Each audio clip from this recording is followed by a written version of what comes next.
పెద్ద పెద్ద ప్రాజెక్టులు, ఆకాశాన్ని తాకే భవనాలు, సరికొత్త నగరాలు ఇవి చూసినప్పుడు మనకు ఆశలు, ఆకాంక్షలు కలుగుతాయి. నిజమే. కానీ కొన్నిసార్లు అవే ప్రాజెక్టులు దారుణంగా ఫెయిలైన వాటికి గుర్తుగా మిగిలిపోతాయి. అవును.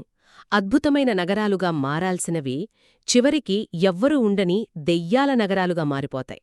ఈరోజు మనం సరిగ్గా ఇలాంటి ఒక టాపిక్ గురించే కొంచెం లోతుగా మాట్లాడుకుందాం. ప్రపంచవ్యాప్తంగా ఇలా ఎందుకు జరుగుతోంది? కొన్ని భారీ ప్రాజెక్టులు ఎందుకు విఫలమయ్యాయి? వాటి నుండి మనం నేర్చుకోవలసిన పాఠాలేంటి? ముఖ్యంగా ఈ పాఠాలను మన ఆంధ్రప్రదేశ్ రాజధాని అమరావతికి ఎలా అన్వయించుకోవాలి? కరెక్ట్. అమరావతి భవిష్యత్తేంటి? అది కూడా ఆ ఫెయిల్యూర్స్ లిస్ట్లో చేరుతుందా, లేక దానికి వేరే ప్రత్యేకతలేమైనా ఉన్నాయా? దీనిలో ఉన్న ప్లస్లేంటి, మైనస్లేంటి అన్ని యాంగిల్స్లో చూద్దాం. సరే, మొదటగా ఈ ప్రపంచంలో కొన్ని అత్యంత ఖరీదైన కాని చివరికి ఎందుకు పనికిరాకుండా పోయిన ప్రాజెక్టుల గురించి మాట్లాడుకుందాం. వింటుంటేనే ఆశ్చర్యంగా ఉంటుంది. వేల కోట్లు ఎలా బూడిదలో పోసిన పన్నీరవుతాయో చెప్పడానికి ఇవి పర్ఫెక్ట్ ఉదాహరణలు. వీటి వెనుకొక కామన్ ప్యాటర్న్ కనిపిస్తోంది. అంటే చాలా ప్రాజెక్టులు ప్రజల అవసరాల కోసం కాకుండా పాలకుల గొప్ప కోసమో లేదా పూర్తిగా తప్పుడు అంచనాలతోనో కట్టారు. మనం మయన్మార్ కొత్త రాజధాని నేపైడానే తీసుకుందాం. అవును, నేపైడా. దాని గురించి విన్నాను. అక్కడి సైనిక పాలకులు ఉన్నపళంగా రాజధానిని మార్చాలని నిర్ణయించుకున్నారు. ఎవ్వరికీ తెలియకుండా రహస్యంగా 2002లో $4 బిలియన్ ఒక కొత్త నగరాన్ని కట్టడం మొదలుపెట్టారు. అక్కడ 20 లైన్ల హైవే ఉంటుందడా? ఊహించుకోవడానికే కష్టంగా ఉంది. మీరు చెప్పింది నిజం. 20 లైన్ల హైవే ఉంది, కాని దానిమీద వెళ్లడానికి కార్లు లేవు. ఖాళీగా ఉంటుంది. అంటే 100కు పైగా లగ్జరీ హోటళ్లు, భారీ మ్యూజియంలు, గోల్ఫ్ కోర్సులు, సఫారీ పార్కులు అన్నీ కట్టారు. కాని మనుషులే లేరు. ఎందుకంటే ఒక నగరం అంటే కాంక్రీట్ భవనాలు కాదు. అంటే వాళ్ళు నగరం యొక్క హార్డ్వేర్ మీద దృష్టి పెట్టారు, కానీ సాఫ్ట్వేర్ గురించి మర్చిపోయారు. ఖచ్చితంగా. ఆ సాఫ్ట్వేర్ అంటే ప్రజలు, ఉద్యోగాలు, మంచి స్కూళ్లు, హాస్పిటల్స్ ఇవేవీ లేకుండా ఖాళీ రోడ్లు, భవనాలు కడితే ఎవరొచ్చుంటారు? నిజమే. అందుకే కొన్ని లక్షల మంది కోసం కట్టిన ఆ నగరం 20 ఏళ్ల తర్వాత కూడా 10 లక్షల జనాభాను కూడా దాటలేక ఒక ఖాళీ నగరంగా మిగిలిపోయిందన్నమాట. ఈ నగరాలన్నీ చేసిన ఒకే ఒక్క ప్రాథమిక తప్పేంటంటే అవి నగరం అనేదాన్ని ఒక రియల్ ఎస్టేట్ ప్రాజెక్టుగా చూశాయి. ఒక జీవమున్న సమాజంగా కాదు. భవనాలు కట్టారు, కాని బంధాలు ఏర్పడేలా చేయలేకపోయారు. ఇక మలేషియాలోని ఫారెస్ట్ సిటీ కథ అయితే ఇంకా పెద్దవి. ఏకంగా $100 బిలియన్ ప్రాజెక్ట్. $100 బిలియన్? అవును. 4 కృత్రిమ ద్వీపాల మీద పచ్చదనంతో నిండిన ఒక ఫ్యూచరిస్టిక్ నగరం. వినడానికేదో సైన్స్ ఫిక్షన్ సినిమా స్టోరీలా ఉంది. ఐడియా అయితే అద్భుతమే. కాని వాళ్లు చేసిన తప్పు టార్గెట్ ఆడియన్స్ విషయంలో. ఈ నగరాన్ని స్థానిక మలేషియన్ల కోసం కట్టలేదు. వాళ్ల టార్గెట్ సంపన్న చైనీస్ పెట్టుబడిదారులు. దాదాపు 80% ప్రాపర్టీ ఓనర్లు చైనీసులే. ఇది స్థానిక ప్రజల్లో తీవ్ర వ్యతిరేకతకు దారితీసింది. అంటే మా దేశంలో మాకు సంబంధం లేని నగరాన్ని కడతారా అని వాళ్లు ఆగ్రహం వ్యక్తం చేశారు. అవును. ఆ తర్వాత రాజకీయాలు కూడా మారాయి కదా. కొత్త ప్రభుత్వం విదేశీయులు ఆస్తులు కొనడంపై ఆంక్షలు పెట్టింది. దాంతోపాటు కోవిడ్ కూడా వచ్చింది. కరెక్ట్. కోవిడ్ మహమ్మారి రావడంతో ప్రాజెక్టు పూర్తిగా కుప్పకూలింది. 7 లక్షల మంది నివసించడానికి డిజైన్ చేసిన ఆ అద్భుతమైన నగరంలో ఇప్పుడు ఉంటున్నది కేవలం 500 మంది. 500 మందా? అది కూడా ఆ ప్రాజెక్ట్లో పనిచేసే సిబ్బంది. ఇది ఘోర వైఫల్యమని చెప్పాలి. ఇక స్పెయిన్లోని క్యూడాడ్ రియల్ ఎయిర్పోర్ట్ గురించి కూడా వినాలి. ఇది లొకేషన్ ఎంత ముఖ్యమో చెప్తుంది. అవును. మాడ్రిడ్ ఎయిర్పోర్ట్పై భారం తగ్గించడానికే కట్టారట. $1.3 బిలియన్ చాలా గ్రాండ్గా కట్టారు. కాని సమస్యేంటంటే అది మాడ్రిడ్ నగరానికి చాలా దూరంలో ఉంది. అవును. 200 కిలోమీటర్ల దూరంలో ఉంది. ఎవరైనా అంత దూరం ఎందుకు వెళ్తారో చెప్పండి. నిజమే. పెద్ద పెద్ద ఎయిర్లైన్స్ ఏవీ ఆసక్తి చూపించలేదు. ప్రయాణికులు రాలేదు. చివరికేమైంది? మొదలుపెట్టిన కొన్నేళ్లకే దివాళా తీసింది. ఆ తర్వాత దాన్ని వేలం వేస్తే ఎంతకమ్ముడుపోయిందో తెలుసా? ఎంతకు? కేవలం 10,000 యూరోలకు. 10,000 యూరోలా? అంటే మన కరెన్సీలో దాదాపు 9 లక్షల రూపాయలు. అంతే. ఒక అంతర్జాతీయ విమానాశ్రయం ఖరీదు ఒక చిన్న సిటీలో ఫ్లాట్ కన్నా తక్కువ. ఇది నిజంగా నమ్మశక్యంగా లేదు. కట్టిన ఖర్చులో కనీసం 0.0001% కూడా రికవర్ కాలేదు. ఇది సరైన ప్రణాళిక లేకపోతే ఎంత నష్టం వస్తుందో చెప్పడానికి ఒక షాకింగ్ ఉదాహరణ. ఇక చైనాలోని ఘోస్ట్ సిటీల గురించైతే మనం ప్రత్యేకంగా ఒక ఎపిసోడ్ చేసుకోవచ్చు. అక్కడ డిమాండ్ లేకపోయినా కేవలం ఎకానమీని నడిపించడం కోసం లక్షల ఇళ్లు కట్టేశారు. ఇప్పుడు అవన్నీ ఖాళీగా ఉన్నాయి. ఈ ఉదాహరణలన్నీ మనకు ఒకటే పాఠం చెబుతున్నాయి. ఏంటది? డిమాండ్ సహజంగా పెరగాలి, ప్రజల అవసరాల నుండి నగరాలు పుట్టాలి, అంతేగాని ప్రభుత్వాలు బలవంతంగా రుద్దకూడదు. ఈ ఉదాహరణలన్నీ వింటుంటే ఎవరికైనా కొంచెం ఆందోళన కలగడం సహజం. మరి ఇంత పెద్ద రిస్క్ ఉన్నప్పుడు అమరావతి విషయంలో అవే తప్పులు పునరావృతం కాకుండా ఉంటాయా? అసలు మన ముందున్న సవాళ్లేంటి?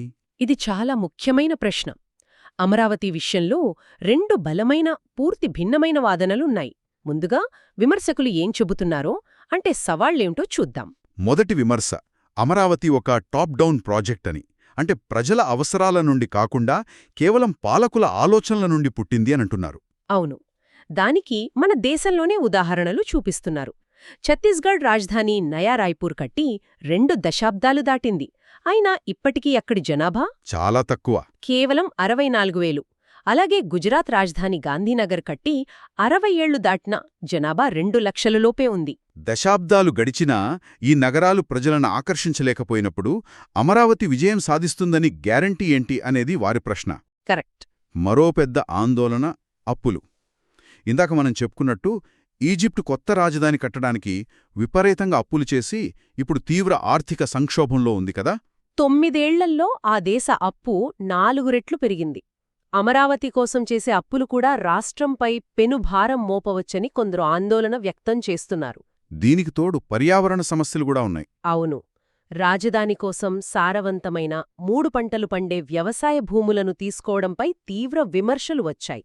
అలాగే ఇది భూకంపాలు వచ్చే ప్రమాదమున్న జోన్లో ఉంది. ఓ, ఇక్కడ సాయిల్ లిక్విఫాక్షన్ అనే ప్రమాదం కూడా ఉంది. సాయిల్ లిక్విఫాక్షన్ అంటే కొంచెం సింపుల్గా చెప్తారా? తప్పకుండా. అంటే భూకంపం వచ్చినప్పుడు ఇసుకతో కూడిన గట్టి నేల నీళ్లలా మారిపోయి పైన ఉన్న భవనాలు కుంగిపోయే లేదా కూలిపోయే ప్రమాదముంటుందన్నమాట. ఇది చాలా సీరియస్ రిస్క్. అవును, వీటన్నింటితో పాటు రాజధాని ప్రకటనతో రియల్ ఎస్టేట్ ధరలు విపరీతంగా పెరిగిపోయాయి. ఇది సామాన్యులకు నగరాన్ని దూరం చేస్తుందనే వాదన కూడా ఉంది. ఇవన్నీ అమరావతి ముందున్న నిజమైన సవాళ్లు. ఓకే, ఈ సవాళ్లన్నీ చూస్తుంటే పరిస్థితి చాలా క్లిష్టంగానే అనిపిస్తోంది. అయితే ఇక్కడే చర్చ ఆసక్తికరంగా మారుతోంది. అమరావతిని ఈ విఫల ప్రాజెక్టులతో పోల్చలేమని, దానికి కొన్ని చాలా ప్రత్యేకమైన బలాలు ఉన్నాయని మరో వాదన కూడా అంతే బలంగా వినిపిస్తోంది కదా. ఖచ్చితంగా. ఇక్కడే మనం అమరావతి బ్లూప్రింట్ను జాగ్రత్తగా చూడాలి. మనం ఇంతకుముందు చర్చించుకున్న విఫల ప్రాజెక్టులన్నింటిలో ఉన్న ఒక కామన్ ప్రాబ్లం ఏంటంటే అవన్నీ ఒంటరిగా ఉన్నాయి. ఎగ్జాక్ట్లీ, అవన్నీ ఎక్కడో దూరంగా ఐసోలేటెడ్గా నిర్మించబడ్డాయి. కాని అమరావతి కొన్న అతిపెద్ద బలం అది ఒంటరిగా లేకపోవడం. దీన్ని కొంచెం వివరిస్తారా? ఐసోలేటెడ్గా లేకపోవడం అంటే ఏంటి? అమరావతిని ఎక్కడో నిర్మానుష్య ప్రవేశంలో కట్టడం లేదు. దాన్ని విజయవాడ, గుంటూరు అనే 2 పెద్ద నగరాలు, తెనాలివో అనే ఒక ముఖ్యమైన పట్టణం మధ్యలో నిర్మిస్తున్నారు. అంటే ఒక ట్రయాంగిల్లో అన్నమాట. అవును, ఈ మెట్రోపాలిటన్ ఏరియాలో ఇప్పటికే దాదాపు 60 లక్షల జనాభా నివసిస్తున్నారు. దీనివల్ల స్పిల్లోవర్ గ్రోత్కు అద్భుతమైన అవకాశం ఉంది. స్పిల్లోవర్ గ్రోత్ అంటే ఇప్పటికి ఉన్న నగరాల నుండి అభివృద్ధి సహజంగా కొత్త ప్రాంతానికి విస్తరించడం.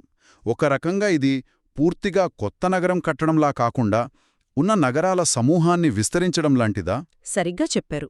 నయా రాయ్పూర్ లాగా ఇది ఎక్కడో అడవిలో కడుతున్న నగరం కాదు. ఇది ఒక శక్తివంతమైన అర్బన్ కారిడార్ మధ్యలో ఉంది. దానికి తోడు కనెక్టివిటీ కూడా. అవును, కనెక్టివిటీ విషయంలో కూడా భారీ ప్రణాళికలున్నాయి. హైదరాబాద్ 160 కిలోమీటర్ల ఔటర్ రింగ్ రోడ్ గురించి మనం గొప్పగా చెప్పుకుంటాం. అమరావతికి ఏకంగా 190 కిలోమీటర్ల ఓఆర్ఆర్ను ప్లాన్ చేశారు. వావ్! దానికి తోడు ఎక్స్‌ప్రెస్వేలు కూడా వస్తున్నాయి కదా. హైదరాబాద్, బెంగళూరు, చెన్నై ఈ 3 మెగాసిటీలకు ప్రయాణ సమయం బాగా తగ్గుబోతుంది. అవును, ఆ కనెక్టివిటీ ప్రణాళికలు గేమ్ చేంజర్ కావచ్చు. హైదరాబాదుకు కేవలం 2.5 గంటల్లో, బెంగళూరుకు 5.5 గంటల్లో, చెన్నైకి 4 గంటల్లో చేరేన ఎక్స్‌ప్రెస్ హైవేలు వస్తున్నాయి. దీంతో పాటు అంతర్జాతీయ విమానాశ్రయం, రైల్వే హబ్, మచిలీపట్నం పోర్ట్ అనుసంధానం కూడా ఉంది. ఇవన్నీ కలిస్తే అమరావతి కేవలం పరిపాలనా కేంద్రంగా కాకుండా ఒక కీలకమైన రవాణా, లాజిస్టిక్స్ కేంద్రంగా మారుతుంది. ఇది చాలా ముఖ్యమైన పాయింట్. ఇది కేవలం సెక్రటేరియట్, అసెంబ్లీ ఉండే అడ్మినిస్ట్రేటివ్ క్యాపిటల్ కాదు. ఇక్కడ ఆర్థిక కార్యకలాపాలను ప్రోత్సహించడానికి బలమైన పునాదులు వేస్తున్నారు. ఉదాహరణకు, దేశంలోనే మొదటి క్వాంటమ్ వ్యాలీని టీసీఎస్, ఐబీఎం భాగస్వామ్యంతో ఇక్కడ ఏర్పాటు చేయబోతున్నట్లు వార్తలొచ్చాయి. అది చాలా పెద్ద విషయం. అలాగే 28 బ్యాంకులతో బ్యాంకింగ్ స్ట్రీట్, అవును, భారతదేశంలో ఎక్కడా లేని విధంగా. దానికి తోడు విఐటి, ఎస్ఆర్ఎం, అమృత, ఎక్స్ఎల్ఆర్ఈ వంటి ప్రపంచస్థాయి విద్యాసంస్థలు ఇప్పటికే కార్యకలాపాలు ప్రారంభించాయి. అంటే ఇవి ఒక నాలెడ్జ్, ఫైనాన్స్ ఎకోసిస్టమ్ను సృష్టిస్తాయి, ఉద్యోగాలొస్తాయి, ప్రజలు సహజంగానే ఆకర్షితులవుతారు. కరెక్ట్. వీటన్నిటితో పాటు ప్రజల భాగస్వామ్యం కూడా ఒక ముఖ్యమైన అంశంగా కనిపిస్తోంది. గతంలో హ్యాపీనెస్ట్ పేరుతో ఒక హౌసింగ్ ప్రాజెక్ట్ చేపట్టితే బుకింగ్స్ ఓపెన్ చేసిన కొన్ని నిమిషాల్లోనే వేల ఫ్లాట్లు అమ్ముడయ్యాయి. అది డిమాండ్ ఎంత బలంగా ఉందో చూపిస్తుంది. ఇక్కడే మనం ల్యాండ్ పూలింగ్ స్కీమ్ గురించి మాట్లాడాలి. కానీ ఈ ల్యాండ్ పూలింగ్ స్కీంపై ఎన్నో విమర్శలు కూడా ఉన్నాయి గదా. రైతులను బలవంతం చేశారని, వారికిచ్చిన ప్లాట్లు ఎప్పటికీ అభివృద్ధి చెందుతాయో తెలియని పరిస్థితి అని ఆరోపణలున్నాయి. ఆ కోణాన్ని ఎలా చూడాలి? మీరు చెప్పింది నిజమే. దానిపై చాలా వివాదాలు, విమర్శలున్నాయి. ఆ ఆరోపణలను మనం పక్కన పెట్టలేం. అయితే అదే సమయంలో ఆ స్కీమ్ వల్ల వేలాది మంది రైతులకు రాజధాని నిర్మాణంలో ప్రత్యక్ష భాగస్వామ్యం లభించింది అనే వాస్తవాన్ని కూడా గుర్తించాలి. అంటే వాళ్లు కేవలం భూములు కోల్పోయిన బాధితులుగా మిగిలిపోలేదు. వారికి తిరిగి అభివృద్ధి చేసిన ప్లాట్లనివ్వడం ద్వారా వారి భవిష్యత్తును నగరం భవిష్యత్తుతో ముడిపెట్టారు. అంటే నగరం అభివృద్ధి చెందితే వారి ఆస్తుల విలువ కూడా పెరుగుతుంది. ఇది వాళ్ళలో ఒక రకమైన ఓనర్షిప్ ఫీలింగ్ క్రియేట్ చేసిందా? ఖచ్చితంగా. దానివల్ల ఈ నిర్మాణానికి ప్రజల్లో ఒక రకమైన భావోద్వేగ మద్దతు కూడా ఏర్పడింది. ఇది మనం నేపైడాలోగాని, ఫారెస్ట్ సిటీలోగాని చూడని ఒక యునీక్ ఫ్యాక్ట్. అవును, అక్కడ ప్రాజెక్టులు ప్రజలకు సంబంధం లేకుండా జరిగాయి. కానీ ఇక్కడ మంచి చెడుల మాటెలా ఉన్నా ప్రజలను భాగస్వాములను చేసే ప్రయత్నం జరిగింది. కాబట్టి మనం ఈ చర్చను ముగింపుకు తీసుకొస్తే అమరావతి ఒక కీలకమైన కూడలిలో ఉంది. ఒకవైపు ప్రపంచవ్యాప్తంగా విఫలమైన ప్రాజెక్టుల భయాలు, మరోవైపు తనకంటూ ఉన్న ప్రత్యేకమైన బలాలు, ముఖ్యంగా దాని లొకేషన్. అవును, దీని విజయం కేవలం రోడ్ల వెడల్పుపైనో భవనాల ఎత్తుపైనో ఆధారపడి ఉండదు. ఇది ఇప్పటికే ఉన్న విజయవాడ, గుంటూరు నగరాలతో ఎంతగా కలిసిపోతుంది, ఎలాంటి ఆర్థిక అవకాశాలను సృష్టిస్తుంది, మరియు ప్రజలను ఎంతవరకు కలుపుకుపోతుంది అనే దానిపైనే ఆధారపడి ఉంటుంది. విఫలమైన ప్రాజెక్టులన్నీ ఒంటరిగా మిగిలిపోయాయి. కాని అమరావతి చుట్టూ ఉన్న నగరాలు, ప్రజలే దాని అతి పెద్ద బలం. నిజమే. ఒక నగరాన్ని నిర్మించడం ఒక ఎత్తైతే దానికొక ఆత్మనివ్వడం అంతకంటే పెద్ద సవాలు. అమరావతి ప్లాన్లు, బ్లూప్రింట్లు, రోడ్లను, భవనాలను చూపిస్తున్నాయి. కాని ప్రజలు అక్కడ కేవలం పనిచేయడమే కాకుండా సంతోషంగా నివసించడానికి, ఇది మన నగరమని భావించుకోవడానికి అవసరమైన సంస్కృతిని, గుర్తింపును ఎలా సృష్టిస్తారనేది భవిష్యత్తే చెప్పాలి. ఈరోజు మన చర్చకు ఆధారం రేపటి కోసం దినపత్రికకు పెద్దాడ నవీన్ రాసిన ప్రత్యేక వార్తాకథనం.